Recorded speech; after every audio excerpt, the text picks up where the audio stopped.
The signal that changed everything. The unexpected transmission.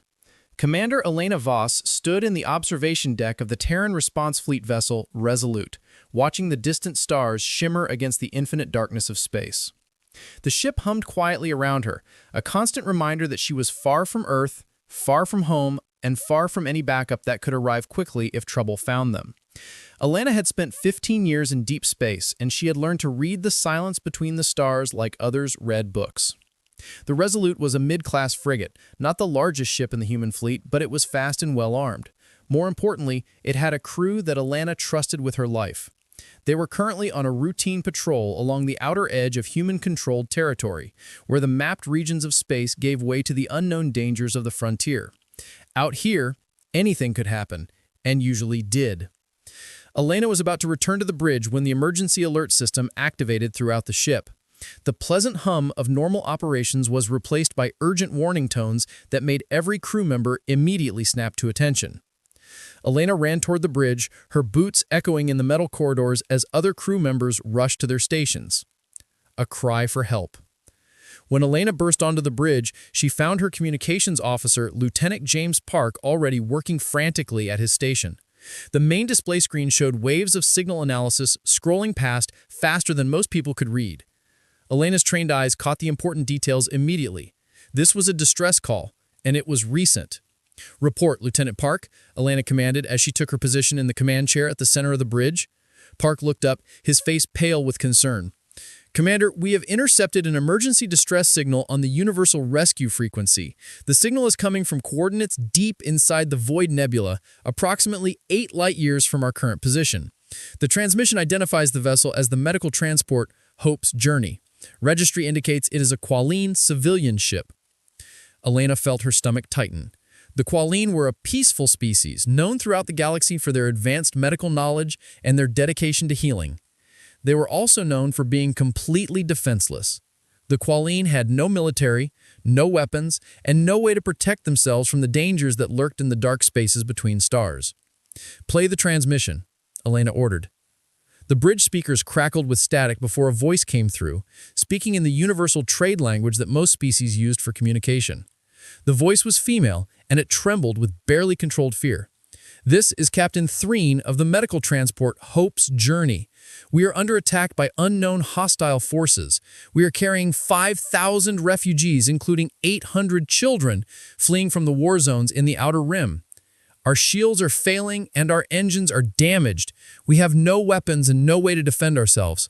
Please, if anyone can hear this message, we need help immediately. We are dying here." The transmission ended, leaving the bridge in complete silence.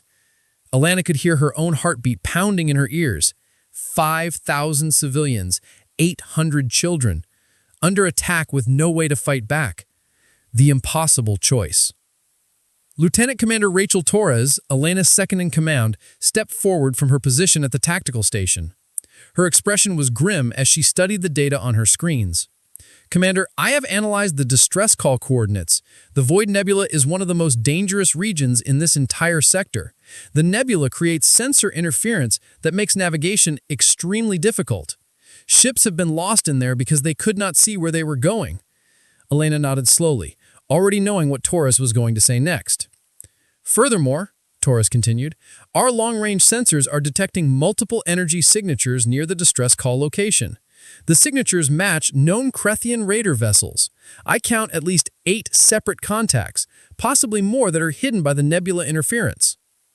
The Krethian were pirates and slavers, feared across multiple sectors for their cruelty and their complete lack of honor. They preyed on weak targets, taking whatever they wanted and killing anyone who resisted. A defenseless medical transport full of refugees would be exactly the kind of target they loved. Ensign Michael Bruck spoke up from the helm station. "Commander, at maximum speed, we could reach the Void Nebula in approximately 2 hours. However, fleet regulations require us to wait for reinforcements before engaging hostile forces when outnumbered by more than 3 to 1. Elena stood up from her command chair and walked to the main view screen. She stared at the star chart showing the location of the distress call, deep inside the swirling purple and blue clouds of the Void Nebula. 8 Krethian raiders against 1 human frigate. The odds were terrible, Fleet Command would order them to wait for backup, which would take at least 6 hours to arrive from the nearest base. In 6 hours, 5,000 refugees would be dead or worse. Memories of purpose. Alana closed her eyes for a moment and her mind drifted back 15 years ago to the day that had changed her life forever. She had been a young civilian pilot back then, running cargo between Earth colonies when her ship stumbled across a distress signal. It had been a small research station under attack by raiders. Alana had been alone, outnumbered, and completely unprepared for combat. She should have run. Every logical calculation said she could not win, but Alana had looked at the faces of the researchers on her communication screen, had seen their fear and their desperate hope, and she had made a choice.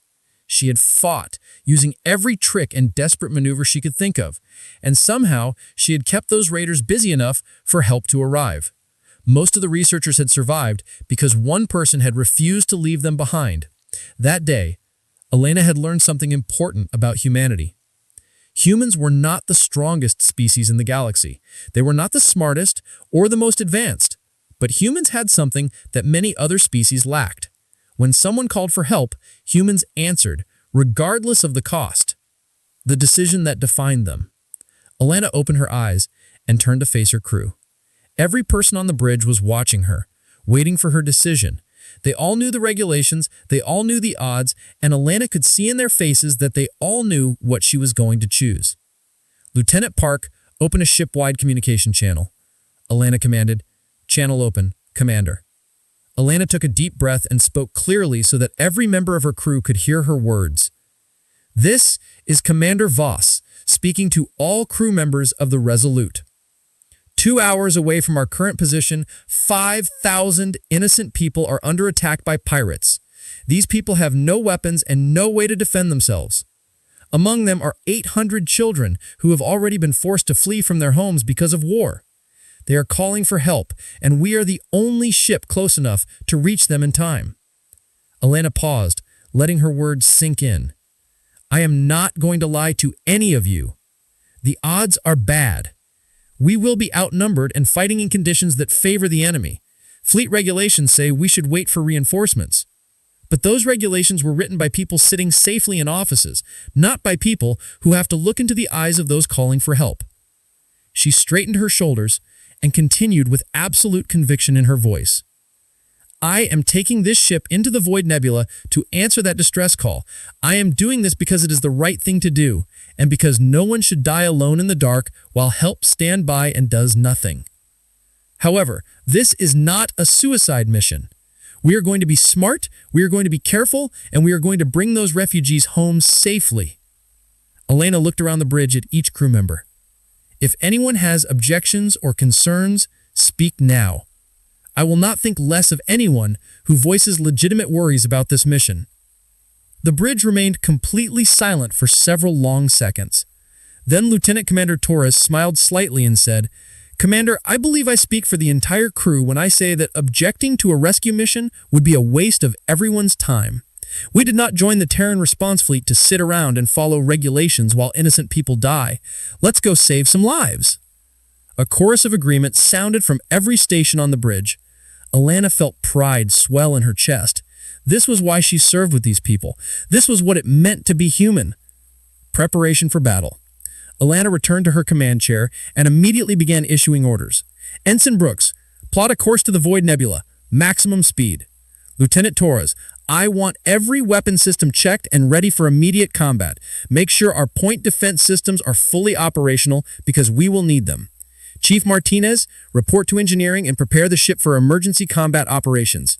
I want shields at maximum strength and all backup power systems online." The crew moved with practiced efficiency, each person knowing exactly what needed to be done. Within minutes, the Resolute's engines increased to full power, and the ship began accelerating towards the Void Nebula at speeds that bent the fabric of space itself. Lieutenant Park worked at his communication station, his fingers flying across the controls. "Commander, I am sending a priority message back to Fleet Command, informing them of our situation and requesting immediate backup. Even at maximum speed, the nearest ships will not arrive for at least 6 hours." "Understood, Lieutenant. Keep trying to raise any vessels in the area. Maybe we'll get lucky and find someone closer." Alana studied the tactical displays showing the route to the Void Nebula. The nebula itself was a massive cloud of gas and dust that stretched across several light years. Inside the nebula, normal sensors would be almost useless, and communication would be difficult. It was the perfect place for pirates to ambush victims because no one could see them coming until it was too late. Chief Engineer Marcus Martinez appeared on the communication screen from the engineering deck. He was a large man with graying hair and hands that were always stained with engine grease. "Commander, all systems are operating at peak efficiency. I have redirected auxiliary power to the shield generators and weapon systems. We are as ready as we can be." "Excellent work, Chief. Stay on your toes down there. I have a feeling we're going to need every bit of power you can give us." Martinez grinned. "Commander, if those pirates want to hurt refugees, they're going to have to get through us first, and I promise you, we are not going to make it easy for them." Entering the unknown. The journey to the Void Nebula passed in tense silence as the crew prepared for what was coming.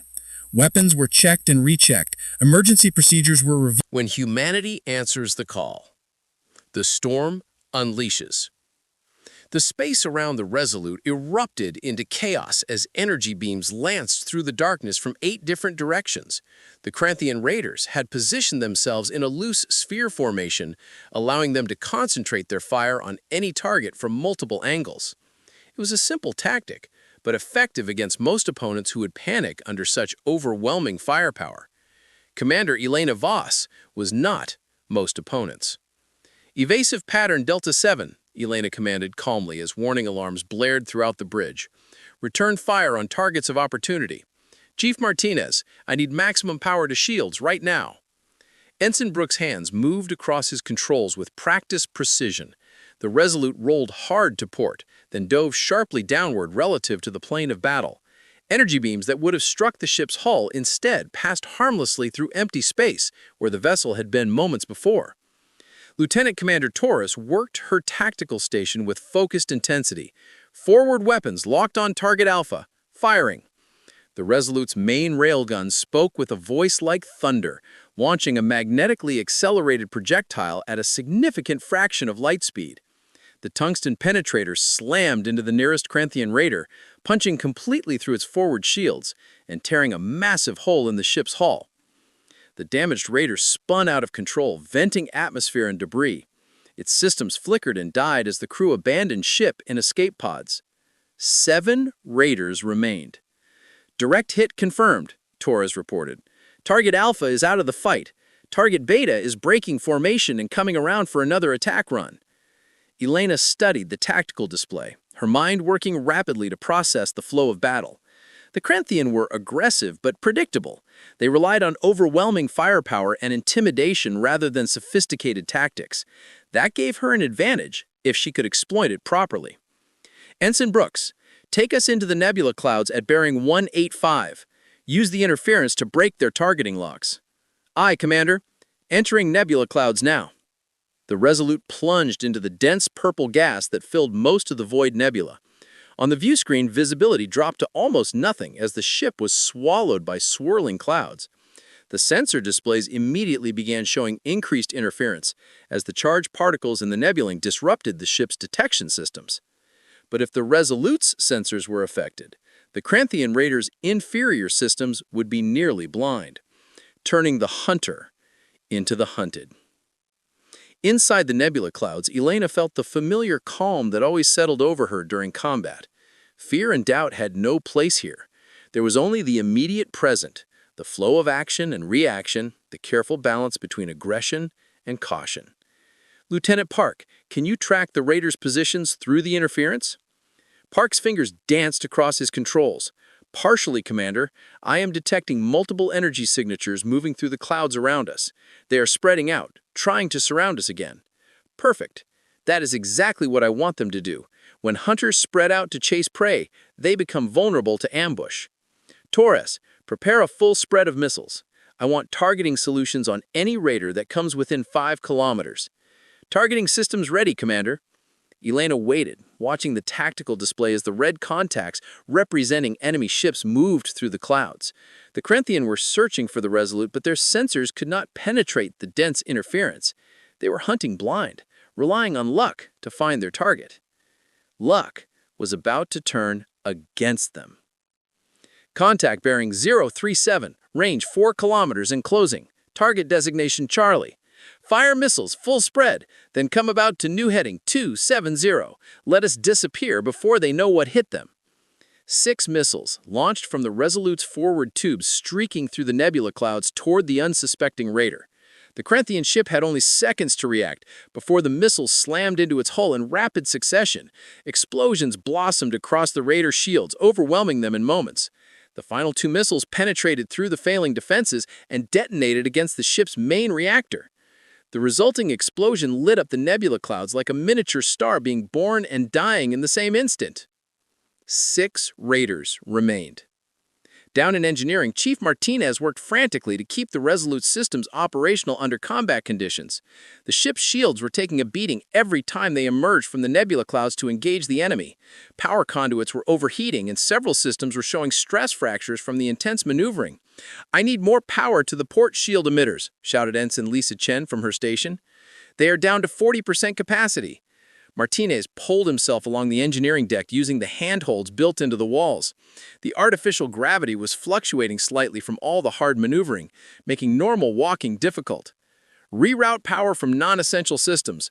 Life support. Reduce oxygen generation by 20%.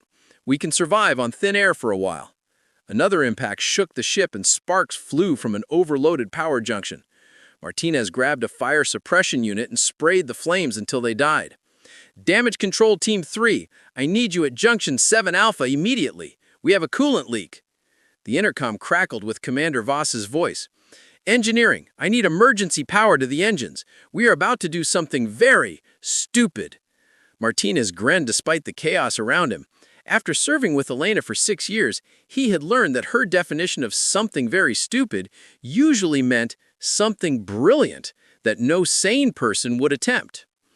"You have got it, Commander. Pushing engines to 110%. You will have full power for approximately 8 minutes before we risk a core breach." "8 minutes is all I need, Chief. Stand by." The Gambit.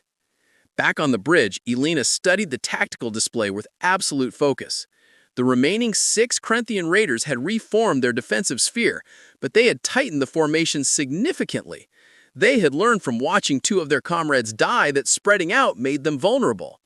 Unfortunately for them, staying bunched together was about to make them even more vulnerable. "Ensign Brooks, I need you to listen very carefully to what I'm about to ask you to do. I want you to fly this ship directly through the center of that enemy formation at maximum speed. Do not slow down, do not deviate from course, just punch straight through them." Brooks turned to stare at Elena with wide eyes. "Commander, at that speed and distance, they'll tear us apart with concentrated fire. Our shields cannot withstand that much damage." Elena smiled. "They would tear us apart if we gave them time to react, but we are not going to give them that time. Taurus, I want you to launch every single missile we have remaining the instant we enter weapons range. I don't care about targeting solutions, just fill that space with explosions." Taurus began to understand what Elena was planning. "You want to use the missile detonations as cover. The explosions will blind their sensors and disrupt their targeting systems just long enough for us to get through their formation before they can concentrate fire." "Exactly. Chief Martinez is giving us 8 minutes of emergency power. We are going to use every second of it. Brooks, execute the attack run on my mark." The Resolute burst from the nebula clouds at maximum speed, its engines burning brighter than nearby stars. The sudden appearance caught the Corinthian raiders by surprise, giving the human ship precious seconds before they could react. "Mark!" Elena commanded. 24 missiles launched simultaneously from every tube on the Resolute. They spread out like a deadly flower blooming in space, each one programmed to detonate at precise intervals. The resulting chain of explosions created a wall of fire and electromagnetic interference directly between the Resolute and the Corinthian formation. "Hold your course, Brooks," Elena shouted over the sound of alarms. "Do not slow down." The Resolute plunged through the wall of fire at speeds that made the ship's hull groan with stress. Energy beams and projectiles from the confused Corinthian raiders filled the space around them, but most of the shots went wild because the explosions had disrupted their targeting systems. Most, but not all. A direct hit struck the Resolute's port side, and the entire ship shuddered from the impact. Sparks flew from consoles across the bridge as power conduits overloaded. "Hull breach on deck 4. reported Taurus through gritted teeth. Emergency force fields are holding, but we've lost port shield generators. Keep going, Helena commanded. The view screen showed the Corinthian formation growing rapidly larger as the Resolute raced toward them. The pirates were trying desperately to bring their weapons to bear, but the human ship was moving too fast, and the explosions had left them temporarily blind. The Resolute shot through the center of the enemy formation like a bullet through paper. As they passed between two Corinthian raiders, Torres fired the ship's point defense weapons at point-blank range. The rapid-fire energy cannon stitched lines of destruction across the nearest raider's hull, causing a catastrophic cascade failure that tore the ship apart from the inside. 5 raiders remained, but now they were behind the Resolute and scrambling to reacquire their target. Reinforcements arrived. Emergency power failing. Martina's voice came over the intercom. Engines dropping to normal operational levels. The good news is we didn't blow up. The bad news is we're not running away from those raiders anytime soon. Elena studied the tactical display as the surviving Corinthian ships began to turn to pursue them. The Resolute had taken significant damage, and a prolonged fight would not end well. They had proven that humans could fight against overwhelming odds, but even human determination had limits when physics and mathematics were involved. That was when Lieutenant Park almost jumped out of his chair with excitement. "Commander, I am detecting new warp signatures emerging from hyperspace at the edge of the nebula. 2 contacts, classification frigate class. They are broadcasting Terran identification codes." Elena felt hope surge in her chest. "Identify those vessels, Lieutenant." The contacts are identifying themselves as the TRF Valiant and the TRF Defender. They are independent traders who apparently heard our distress call to Fleet Command and diverted to assist. They are requesting permission to engage the raiders. Independent